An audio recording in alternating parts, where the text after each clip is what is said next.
నా పేరు బచ్చల కుర్సీన్ అండి. మాది సూర్యాపేట జిల్లా గైడిపల్లి మండల్ కల్మల్ చెరు విలేజ్. ముందుగా నేను నాకు ఓటేసి గెలిపించినటువంటి కల్మల్ చెరు ప్రజానికనందరికీ కృతజ్ఞతలు తెలియజేస్తూ, నన్ను ఈ గ్రామ అభివృద్ధికి నాపై నమ్మకంతో నన్ను గెలిపించినటువంటి ఓటర్ ప్రతి ఒక్క గ్రామ ప్రజలకు ఎప్పుడు రుణపడి ఉంటానని, వారి కోసం ఎప్పుడు నిరంతరం ప్రజాసేవకు గ్రామ అభివృద్ధికి ఎప్పుడు కృషి చేస్తానని, ఇప్పుడు ఉన్నటువంటి మా గ్రామంలో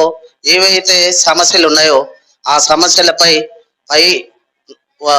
అధికారులకు కానీ ప్రభుత్వానికి కానీ విన్నపం చేసి మా గ్రామంలో ఉన్నటువంటి సమస్యలను ప్రతిదీ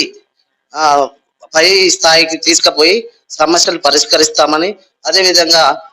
మా దగ్గర ఒక సీసీ రోడ్లు కానీ డ్రైనేజీలు కానీ అదే వితంతువులు ఎలిజిబుల్ ఉండి పెన్షన్లు రానోళ్ళు, వికలాంగులు కానీ, తర్వాత వృద్ధాప్యులు కానీ, ఒంటరి మహిళలకు కానీ ఎలిజిబుల్ ఉన్న వాళ్ళకు తప్పకుండా వాళ్ళకు పింఛన్ వచ్చే విధంగా ప్రయత్నం చేస్తానని, అదేవిధంగా ఎక్కడైతే వాటర్ సమస్య ఉందో గ్రామంలో ఆ సమస్యను కూడా తప్పకుండా తీరుస్తానని, అదే నాపై నమ్మకంతో ఈ ప్రజలు ఇచ్చినటువంటి నమ్మకాన్ని నిలబెట్టి వారికి ఎప్పుడు నిరంతరం సేవ చేస్తానని తెలియజేస్తున్నాను.